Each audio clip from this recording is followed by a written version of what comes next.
Okay.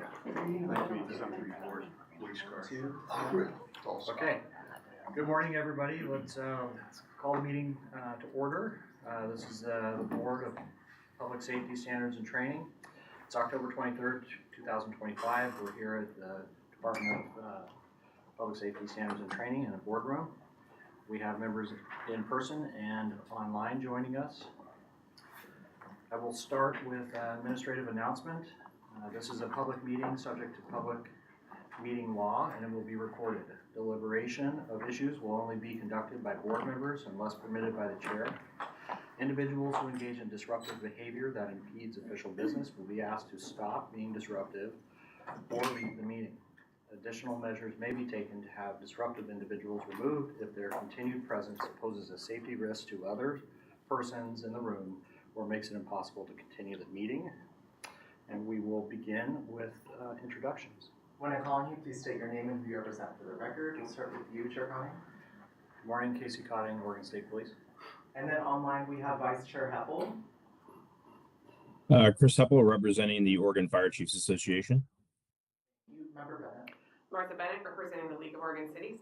Member Cameron. Jennifer Cameron, representing non-management probation. Member Carriger. Jack Carriger, representing the Oregon Volunteer Firefighters. Member Daniel. Mark Daniel, representing the Oregon Association of Chiefs of Police. And I believe online we have Member Day. And Bob Day, Portland Police. Member Fletcher. Mike Fletcher, representing Oregon 911. Member Jones. Maury Jones, public member. Member Linson. Dan Linson, Private Security Investigators Policy Committee. And online we have Member Morneau.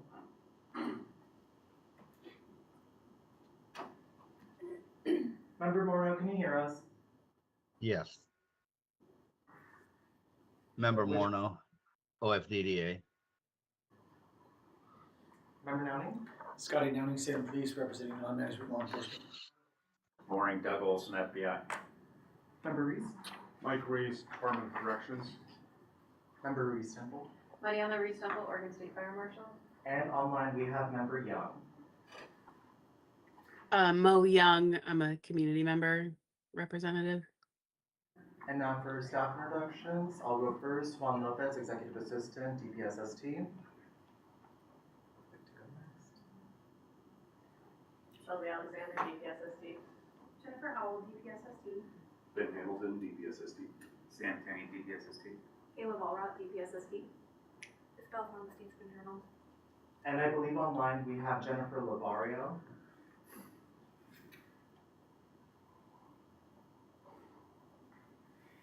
She might not be able to hear us. Marie Atwood, Professional Standards, DPSSD. Catherine Calpine, DPSSD. Phil Castle, DPSST.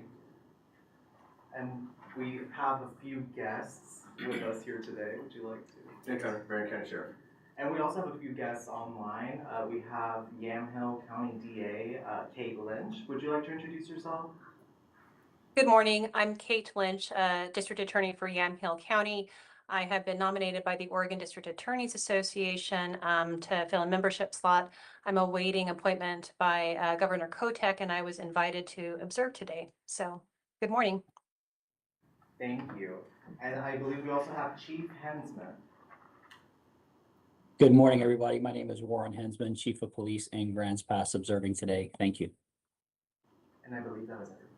Okay, thank you, Juan. I think it's worth noting that the attendance today is outstanding. So thank you, everybody, for prioritizing this meeting.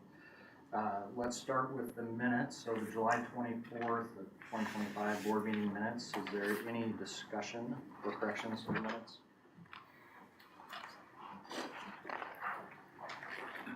Chair, Mike Fletcher, for the record, I make a motion to accept as presented. Okay. Motion to accept as presented. Is there a second? Jennifer Cameron, I'll second. All right, we're voting on a motion to approve the July 24th, 2025 meeting minutes. Chair Cotting. Aye. Vice Chair Heppel. Aye. Member Bennett. Aye. Member Cameron. Aye. Member Carriger. Aye. Member Daniel. Aye. Member Fletcher. Aye. Member Day. Aye. Member Jones. Aye. Member Lindsay. Aye. Member Morneau, Aye. Member Nowling, Aye. Member Reese, Aye. Member Reese Temple, Aye. and Member Young. Aye. Motion carried. Okay, first up will be, Fire Policy Committee update. Thank you, Chair. And for the record, Chris Heppel, who the Chair of the Fire Policy Committee. The Fire Policy Committee met back on August 22nd. Relatively quick meeting, went very smoothly. The majority of our discussions you'll find in your packet or the consent agenda with the two cases that we reviewed. And then as well as a couple of changes with some proposed changes to OAR, which just continue. The first one, just so you know, is continuing our alignment with the National Fire NFPA's, National Fire Protection Agency's movement to consolidation of some of our industry standards. And the other one looks like just some housekeeping issues. With that, nothing else to report other than the fire policy meets again in November. End report, Chair. Thank you. Okay, we're looking for approval of the Fire Policy Committee consent agenda items A through D. Make a motion to approve the consent agenda for fire policy committee. Motion to approve, a second. Mark Daniel, second. All right, we're voting on a motion to approve the Fire Policy Committee consent agenda, items A through D. Chair Cotty? Aye. Vice Chair Heppel? Aye. Member Bennett? Aye. Member Cameron? Aye. Member Carragher? Aye. Member Daniel? Aye. Member Day? Aye. Member Fletcher? Aye. Member Jones? Aye. Member Linson? Aye. Member Morneau? Aye. Member Nowling? Aye. Member Reese? Aye. Member Reese Temple? Aye. And Member Young. Aye. Motion carried. Okay, up next is the Criminal Justice Policy Committee, so we'll start with Police Policy Committee. Thank you, Chair Cotty. Police Policy Committee met on August 21st, 2025. We we were presented with 6 cases on our consent agenda. We approved 5 of those cases, and we returned 1 to DPSSD staff for more information. We also had discussion on 5 separate cases, 4 of which we took action on, and 1 we took no action on, and those are included in the consent agenda. Thank you. Telecommunications? Yes, sir. Mike Fletcher for the record. TPC last met on August 6th. We reviewed 1 discretionary case, which we took action, which is included in today's packet. We also reviewed 2 OAR changes, 259-006-0010, which basically was cleanup for the actual applicant review committee and allowing board members to serve on multiple policy committees. We also reviewed OAR 259-008-0085, and we meet again on November 5th. Thank you, sir. Corrections Policy Committee. Yes, Jennifer Cameron, Vice Chair. We met on August 12th of 2025. We had 4 admin closures. We heard 7 cases. Those will be here. Well, 2 were no action. 3 we recommended lifetime. 1 was a 10-year and 1 a 5-year ineligibility, and they're in this packet. We also elected Sheriff Hunter to be the chair. So I believe he'll take over next time. Reviewed some OARs, mostly updates. OAR 259-006-0010. This had to do with ARC members and their abilities to be on other committees. And then OAR 259-008-0085.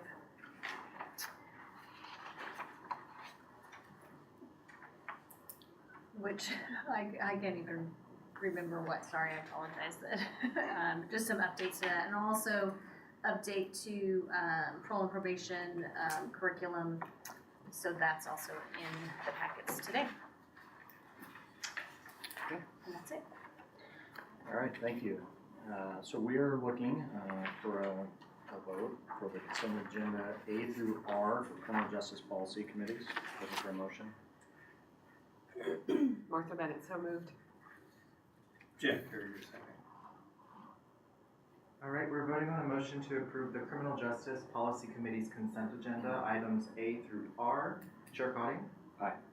Vice Chair Happel? Aye. Member Bennett? Aye. Member Cameron? Aye. Member Carragher? Aye. Member Daniel? Aye. Member Day? Aye. Member Fletcher? Aye. Member Jones? Aye. Member Lenzen? Aye. Member Morneau? Aye. Member Nowning? Aye. Member Reese? Aye. Member Reese Temple? Aye. And Member Young? Aye. Motion carried. All right. Private Security Investigator Policy Committee update. The PSIPC met here in August 21st in the fabulous DPSST boardroom, 1:30 in the afternoon, and we reviewed a couple of cases recommending here, as you see, to the board, and then reviewed and recommended approval of the bills relating to Senate Bill 300, which changed the definition to private security entities.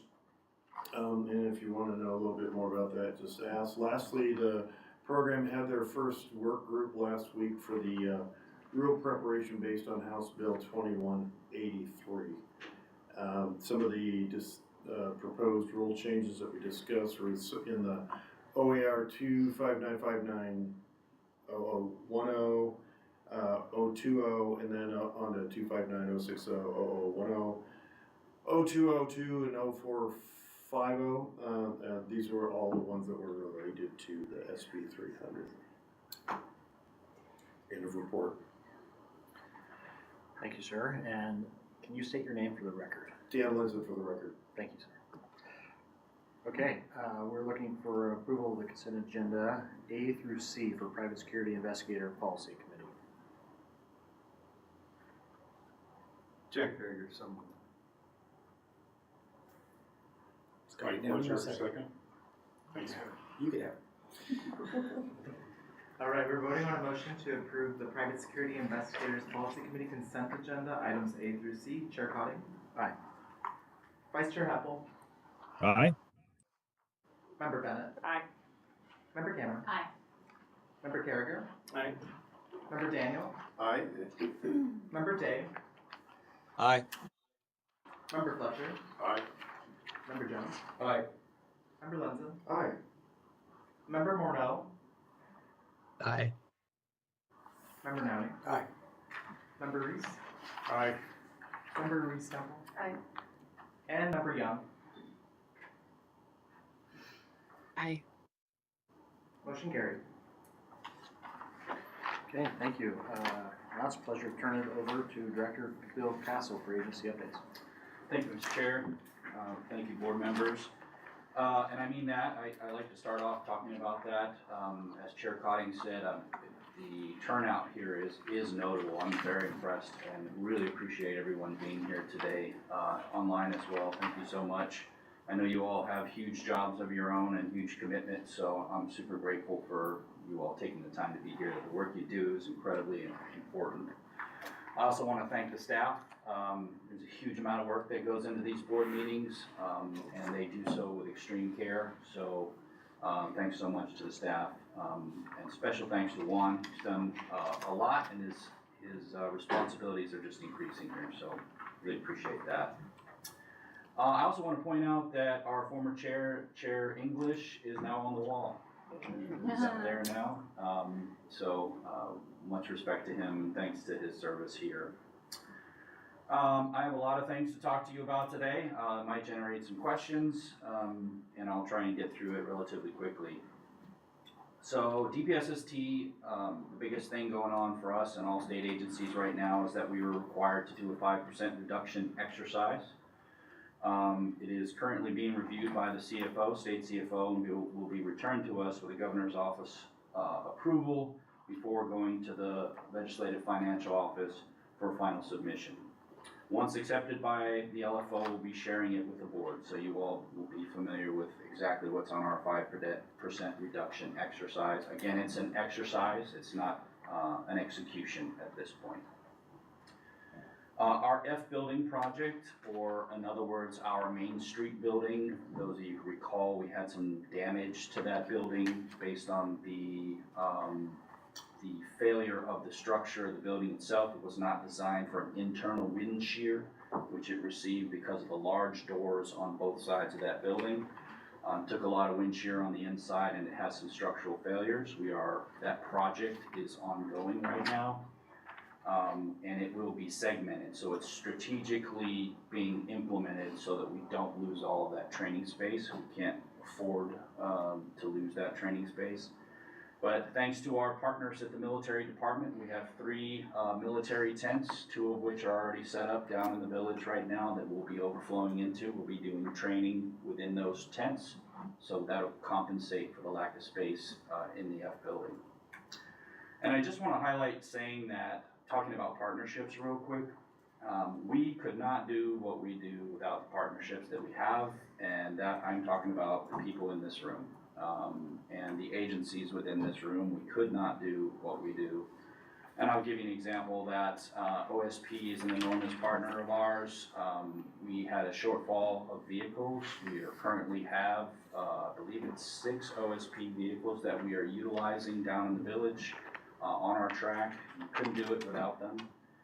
Department of Corrections, we had an enormous fire risk happening up on our hill. Several months ago, we had a fire that got really close, and had that fire crossed over, we would have had a real problem. And thanks to DOC, that whole area up on this hill has been cleaned up.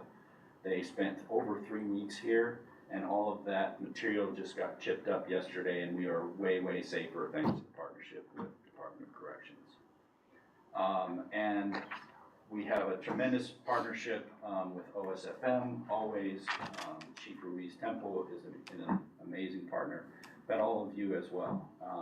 This person sits across from me. Chief Daniel has been here and is always here. We're going to give him his own office. He's here so often, so appreciate you and you representing the OACP. And the list goes on. The list goes on. So super grateful for the partnerships out there. Wanted you all to know that our leadership here is very responsive to student surveys. Our 2 guiding principles are safety and quality. And we review, and everybody, the deputy director and I both review every single survey that is produced by the students, and we action those. So, shocking news, we are not perfect. I think we deliver a pretty good product, but we can always improve, and we are always working on improving. We are putting a lot of emphasis on our instructor development, and we'll be revamping our IDC program to make it more challenging and consistent with our adult learning environment here. The IDCs will have evaluations that are pass-fail, and a project that must be completed by new instructors. Our Dean of Students, Jared Rayburn, is currently working on this project and collaborating with other states and their best practices and their programs. I want to give a shout out to Kayla Ballrot, and she is our fire program manager. Kayla, raise your hand over there. We're getting ready for Winter Fire School. It's in open enrollment right now, and it has over 200 people enrolled for that. And I'm going to touch back on that in just a minute, but this will be happening on February 21st and 22nd. We were awarded an Assistance to Firefighters grant in 2023, and just found out that we were also awarded a 2024 grant. These are somewhere in the neighborhood of $450,000 to $500,000 roughly. We use those to buy props to train around the state, to maintain those props and so forth. These are federal grants, so we are working with Department of Justice, and the unique requirements that have been imposed by our new president and so forth. and their administration. So working through that has been a little bit of a challenge, but we are working through those. More to follow on this in the coming months.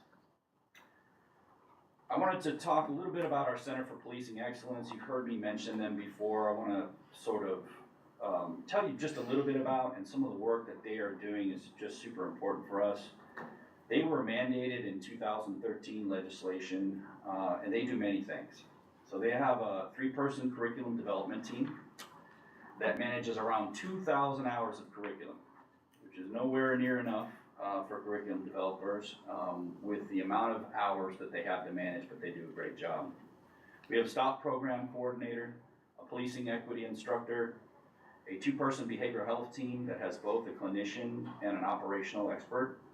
We have a template and scheduling expert, a program expert, and a research team primarily focused on evidence-based research that supports our curriculum development and maintenance. These teams are led by the Dean of Students and report directly to Kathy McAlpine, our Deputy Director.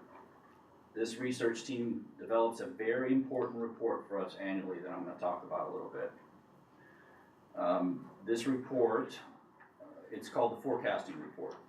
This report helps us build our schedule and communicate with the Governor's Office and the Legislature. This report gives an amazing picture of the hiring and retention trends within the state, particularly around law enforcement. Further, this team did a limited study on why people choose to serve and why they leave law enforcement agencies. This report is called the Choosing to Serve Report, and it is posted on our website. I encourage everyone in this room to read this report, and both reports once this one is published. Once our forecasting report is finalized, I will share that copy with the board, and we'll post it on our website as well. And I want to share a little bit of data with you now. So we have 172 law enforcement agencies in the state of Oregon. We had a 76% response rate from those agencies, which is extraordinary for a survey. And that's because this research team and also Sam Tinney, our communications director, are very proactive in getting responses, and they reach out and they communicate heavily. We have approximately 6,000 officers, law enforcement officers in the state of Oregon. Roughly 11% of those officers are female, and we are making slow, steady climb in our employment of female officers. We are seeing an increase in military applicants, particularly out of state, mostly Army, followed by Marines, which personally feels pretty good to me. This is notable because there have been a lot of efforts that we've seen by chiefs and sheriffs to recruit from out of state. And so that military population within those recruitments is increasing. However, applicant loss remains a challenge, failed background checks, interviews, and unmet minimum qualifications being the top reasons. Agencies estimated an average 10% voluntary and 7% involuntary separation rate during probation, citing FTEP failure and changing mind about job as top reasons. We're hearing this anecdotally across the board too. Statewide, there are approximately 475 officer vacancies, with large agencies accounting for over half. Agencies estimate that about 21% of separations are non-retirement separations, and those officers are leaving with an average of 4 years at the agency. The good news is we have an average forecast error of about just 3% in 2025. This is really good for us. This is how we plan our classes and when our classes are, when to surge classes, when to use the tools that we have that I'll talk about here in just a moment. Our forecasted wait times accordingly we still remain under the 90-day statutory obligation. And in many cases, we're way under that 90-day forecasting obligation. So I'm going to go down just sort of a few stats here. Out of the 172 agencies, municipal agencies are 108, sheriff's offices 36, specialty 15, tribal 8, campus 4, OSP 1. Number of women officers 669. Number of male officers, 5,412. Total officers, 6,081. Number of large agencies, 12. That's 100 or more. 100 or more sworn equals a large agency. There's 12 of those. Medium agencies is 100 or 99 down to 26. 44 of those agencies. Small agencies, there are 116 of those, and that's 24 or 25 or fewer officers. That's also known as Tier 3. Large agencies, women officers, there are 368. Medium, 194. Small, 107. Large agencies, male officers, 2,704. Medium, 1,642. And small, 1,066.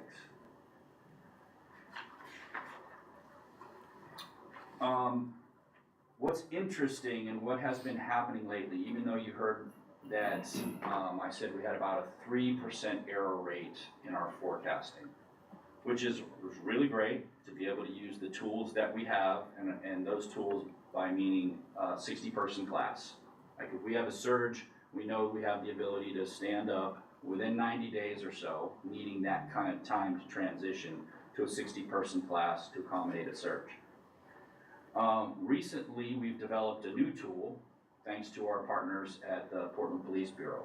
They had an amazing, successful recruitment, and they were able to bring on way more than they normally do, as did OSP here recently. And we worked with them closely to develop a new tool that we're calling an out-of-template class, which is a 20-person class, or excuse me, off-template. It's called an off-template class, which is a staggered course, taking a separate 20-person course and running it a week later than the main course. That allows us to free up some venue space and move those folks through in an efficient manner.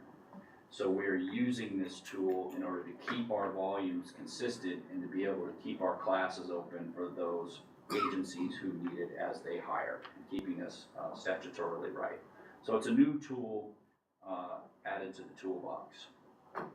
What we are seeing lately is, and I'll go down just a little bit as an example. Our error rate in 2023 and 2024, the beginning Q1 of 2024 was really low. So like Q1 2023 was 1%, Q2 5%, Q3 3%, Q4 1%. We start to get deep into 2024 and our error rate starts to go up. And Q2 was 5%, Q3 25%. Meaning, according to our forecast, we did not see the surge in hiring that we got. 2024 Q4 15%, 2025 Q1 19%. And what does that mean? That means that our hiring rates in the state sort of look like my last cardiology report. They're like this, right? They're all up and down. And it could be a lot of different reasons why agencies are being successful and then not. Being successful and then not. And we think that, anecdotally speaking, largely budgetary concerns are driving these surges and ebbs and flows. So the predictability used to be years ago, it was a little bit more of a flat line. Now it's a little more random quarter-wise, but overall our predictability is still good. So having these tools in our toolkit help us stay consistent with those surges and so forth. And allow us to stay within statute. So I want to transition a little bit. And I wrote this and I said, director's top concern, and I think you should know what it is. In all transparency, I want to share with you what my concern is. I have had the recent advantage, Kathy and I, to engage with a group called IADList. It's a group of all law enforcement academies and posts across the country. I've talked about them a little bit before, and I now sit on their board, which has been really, really helpful to understand what other states are doing. Most other states have what's called a post, and that is a regulatory side of law enforcement, and they oversee sort of like the professional standards aspect of DPSST and a little bit of our Center for Policing Excellence. Those two organizations combined make up a post. They oversee the regulatory aspects of what we do. And then you have the academy side, which is sheer and pure training and adult education side. Most states have multiple academies. Some states have a whole lot of academies, like Texas. Texas has 120 different academies that they try to manage from a single post. So we are incredibly unique. There's only about 3 or 4 of us in the whole country that are consolidated with the post and the academy in one place. And we are by far the largest, period. Hands down, most employees, most responsibility, most classes, all of that. We are the largest. And we are unique within that. We're blessed for what we have. And we do not compare to any other institution anywhere. And I want to, I consider us an institution with a unique culture for sure. But we're not like a college. We don't get 3 months off a year. And that's key, because during that 3 months that would give the opportunity to refit, work on the facilities, train staff, give staff a break, and recover. So this organization runs close to red line 12 months out of the year. This, I'm going to say it, is not sustainable. We can't sustain this. And my top concern is always the safety of our staff and our students, the quality that we deliver to you all, and my emerging concern is the sustainability of our facilities and staff at that speed and volume. Out of transparency, I share this with you and don't want you to think that we're resting on our laurels. We're not. I'm not sitting here complaining and saying we're not going to do anything about it. We're exploring ways to stay within statute and find ways to take some of the pressure off of our facilities and staff. And we'll be bringing ideas to you by the next quarter's board on our solutions to that. And there are emerging solutions to that coming out. And I want to give you an example. The pivot point in terms of facilities on this campus is the dorms, and that won't surprise you. We have around 360 some odd beds in those dorms, and it's 3 floors. The facilities here, although we are absolutely blessed to have these facilities, they are 20 years old. And those dorms are so busy, and they're going to get busier as we go into the winter and spring. We don't have the time to empty them out to do some significant repairs and maintenance on those things. And my key concern in that building is the plumbing. Those pipes are rusting from the inside out, or not rusting, they're corroding from the inside out. We're having small leaks in many places in that building, and if we have a substantial leak, particularly on that 3rd floor, we have problems, big problems. We're going to try and get ahead of this, and we're working on a plan to do that, to get ahead of this. But ultimately, with the volumes that we have, it's really hard to displace enough people to work on those pipe infrastructure. Also, when those buildings were built, somehow water was trapped within the cement on those floors. And every now and then, they're in kind of big pools in these cement pockets right within those floors. Every now and again, that the water starts to find its way out. And it kind of shows up like a water leak from a pipe, and it's not. It's literally coming from the cement. So these are concerns that we need to address, and that we need a plan to address. And we need to create some space and some gaps so that we can do that, and for our staff. And I wanted to share that with you, and I'm going to continue to do that and continue to share what our plans are to mitigate those things as we go along. But we're working on it. Pending your questions, Mr. Chair and the board, that is the end of my report. I want to offer it up to the deputy and others. First, any questions for the director? I'm just going to add just a couple because he covered so much more than I had on my list. We do have telecoms graduation tomorrow. We are next week, I think you've heard, the director talk about our 5 corners plan, which, you know, quite honestly could be in jeopardy if we have to do our reductions. However, we do have one in Roseburg with our off-vehicle training. It's 3 days.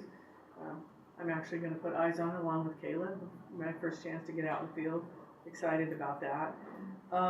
Just a little more emphasis, the director touched on it with OSP, with the PPB 20. We are gonna be at capacity and above for the next 5 months. So running in the winter time, both out in the dorms, in our classrooms, in our skills venues and stuff like that, we will be, and we have correction, probation, parole, all here too. So it is all hands on deck.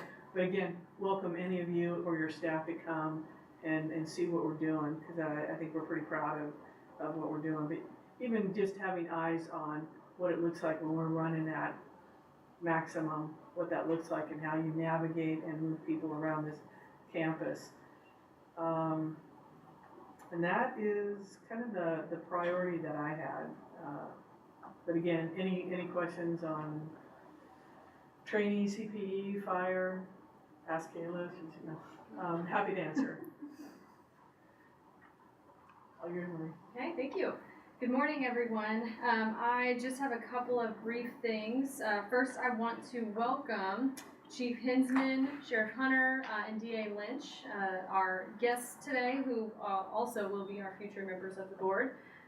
It's great to see everybody coming through to get an idea of what this process looks like. Couple of brief announcements. We have, in addition to the private security work group that you just heard about a few moments ago, we are also kicking off the moral fitness work group, reconvening beginning next week, October 30th.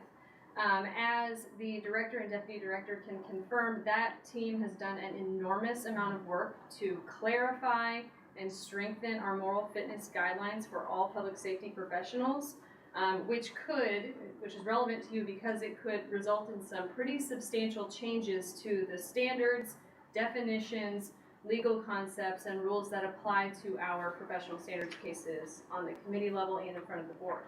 So as that group begins its process of solidifying the changes we want to implement into final legal rules, I will keep this group and all of our committee groups updated so that you're aware of any standards that may be different than what you're used to.